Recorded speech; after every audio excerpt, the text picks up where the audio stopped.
Olá, que a paz bendita e maravilhosa do Senhor Jesus Cristo seja com você, você que está assistindo esse vídeo. A gente tem passado esses momentos tão tumultuados, tão complicados, mas nós temos que ancorar na palavra de Deus mesmo. Eu estava lembrando do Evangelho de João, capítulo 1, quando o Senhor diz que Ele veio para o que era seus e os seus não receberam, mas todos aqueles que o receberam foram feitos filhos de Deus. E eu fiquei meditando muito sobre isso, que como é bom a gente conhecer o Senhor Jesus Cristo. Como é maravilhoso um dia a gente entregar a vida para o Senhor, a gente saber que Ele nos aceitou, que Ele nos recebeu, mesmo nós sendo ainda pecadores, falhos, tão defeituosos que somos. Mas há pelo menos 3 verdades importantes sobre Jesus que nós podemos falar. E a primeira delas é que Ele foi prometido por Deus. Jesus foi prometido por Deus. No livro de Gênesis, lá no capítulo 3, versículo 15, houve a primeira profecia messiânica. Mas Isaías, que profetizou há 682 anos antes de Cristo, ele falou no capítulo 9, versículo 6, porque um menino nos nasceu, um filho se nos deu. O governo está sobre os seus ombros, seu nome será maravilhoso, conselheiro, Deus forte, Pai da eternidade, príncipe da paz.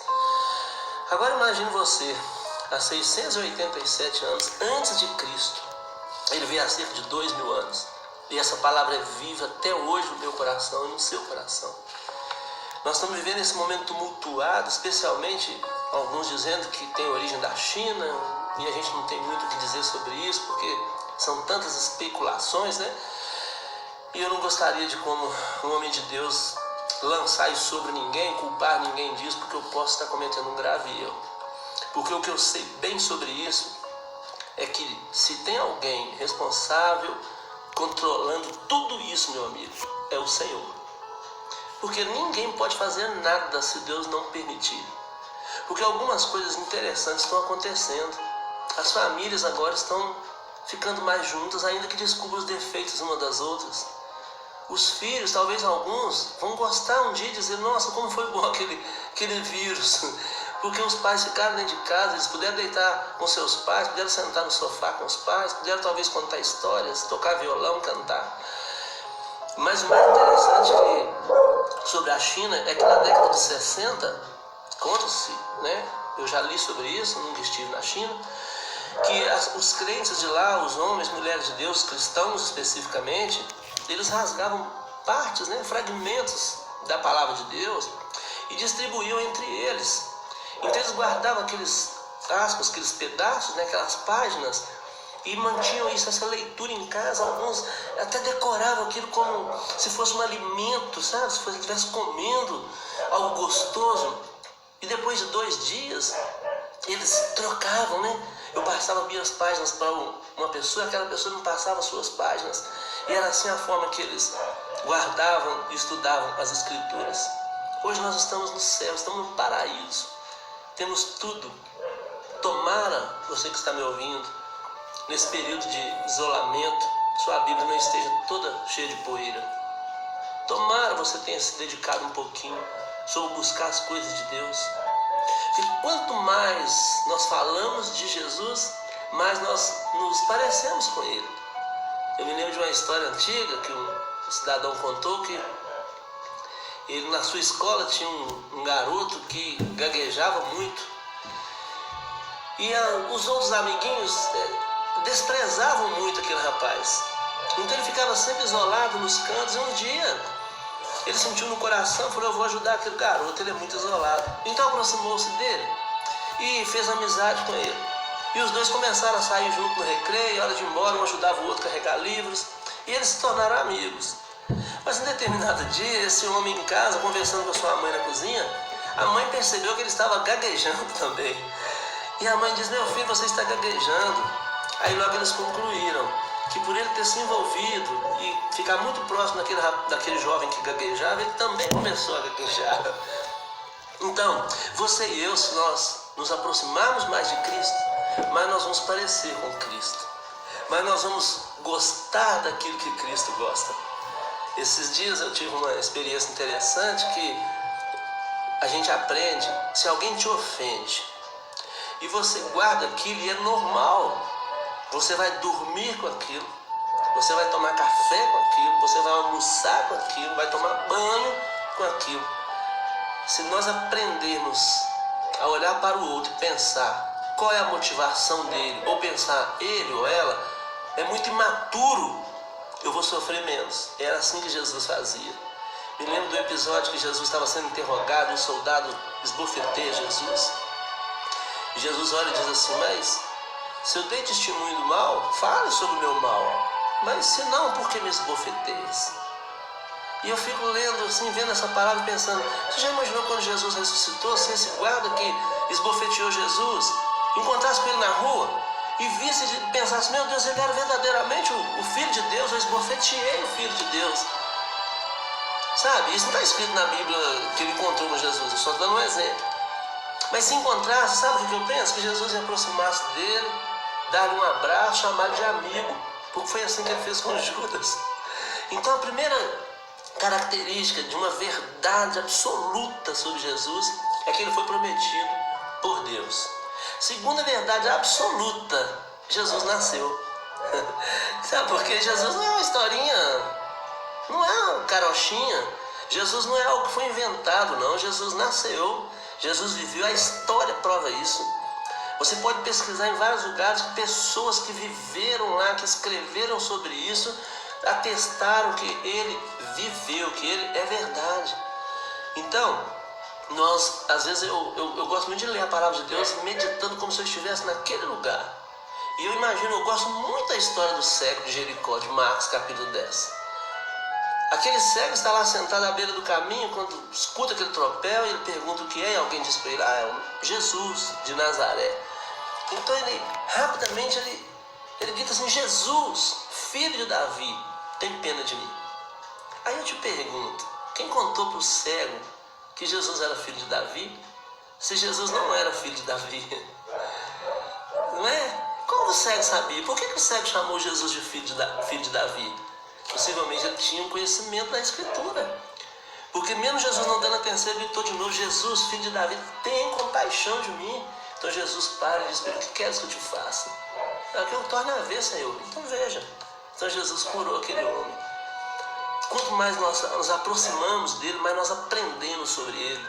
Esse homem guardava no seu coração que uma promessa havia sido feita, que um homem descendente de Davi ia chegar. Ele sabia disso, porque ele gritou, não foi à toa. Ele não ia falar aquilo inventado. Ele sabia. Quando nós convivemos com Cristo, nós aprendemos a viver com Cristo, nós vamos tendo mais características de Cristo.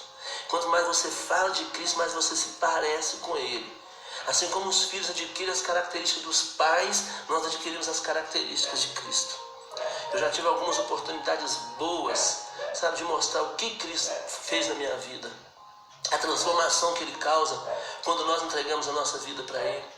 E às vezes nós podemos perguntar: Jesus nasceu, viveu, morreu, será que não valeu a pena? Algumas pessoas não querem acreditar, sabe por quê? Porque nós associamos Cristo a proibições. As pessoas associam Cristo a não poder: eu não posso isso, eu não posso aquilo, aí eu não posso mais fazer isso, não posso mais fazer aquilo. Não é isso, a ideia de Cristo não é essa. A ideia de Cristo é que você e eu vivamos bem, vivemos agora e vivemos eternamente também. O que Cristo ensinou que nós não podemos praticar? Jesus só ensinou o que? Fazer o bem, respeitar o próximo, não desejar mal para os outros, ser honesto, andar direito com as coisas. O que mais? O que Cristo fez além disso? Algumas pessoas não querem conhecê-lo por medo. Tem medo, sabe, sair do comodismo, da zona de conforto. Mas não, Cristo não é religião.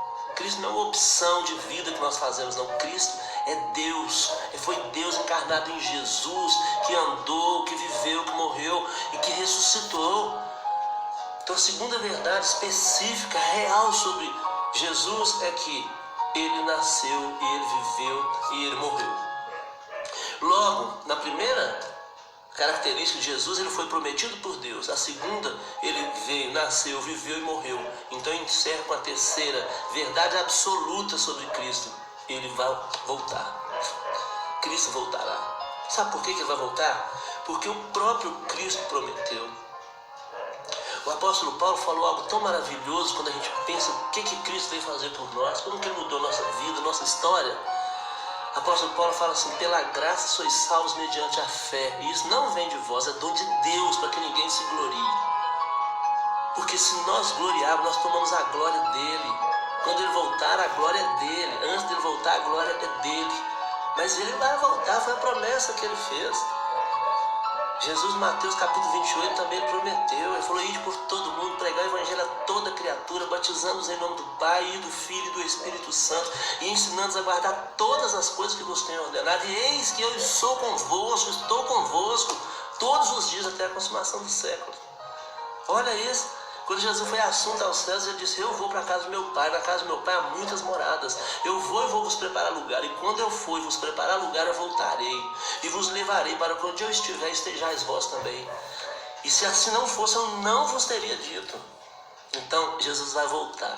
Muitas pessoas me questionam, mandam mensagens perguntando: será que Jesus está voltando? Será que essa epidemia, ou melhor, a pandemia, é um prenúncio da volta de Cristo? Claro, tudo é prenúncio da volta de Cristo, porque Ele está perto de voltar. Cada dia que passa é prenúncio, tudo que acontece, mas isso acontece há muitos anos.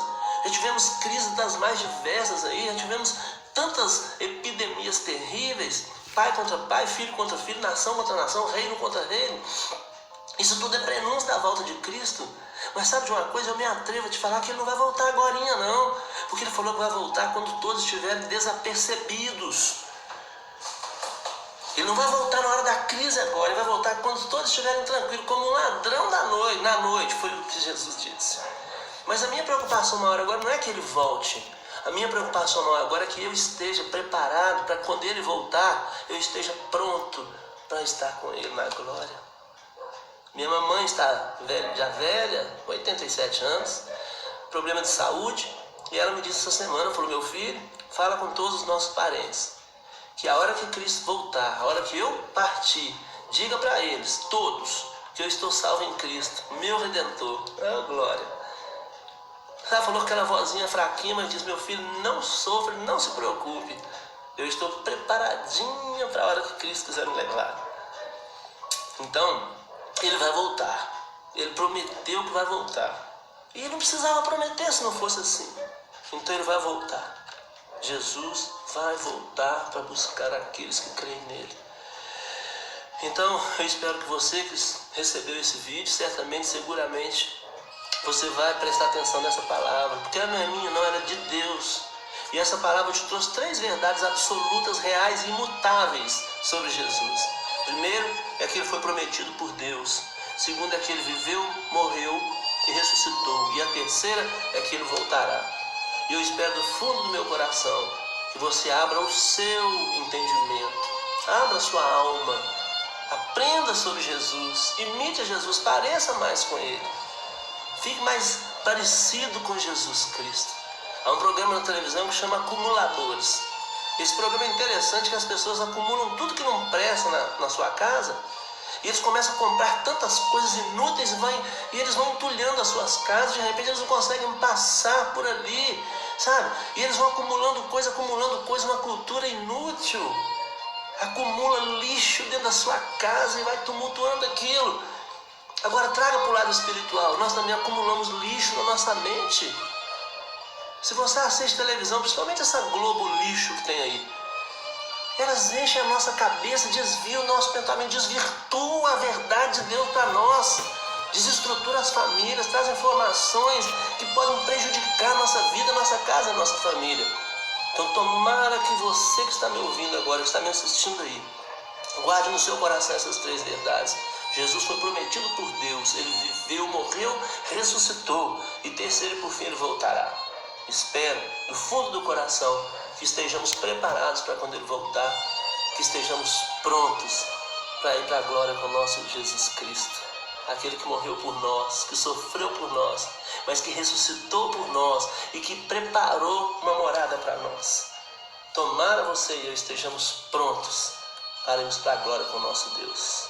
Que o Senhor te abençoe, que você possa talvez ter, quem sabe, assistir esse vídeo de novo, guardar essas palavras no seu coração, até a volta do nosso Mestre, o nosso Senhor maravilhoso, onipotente, bondoso, querido Jesus, que transformou a minha vida, que pode transformar a sua, pode transformar a sua casa, a sua família.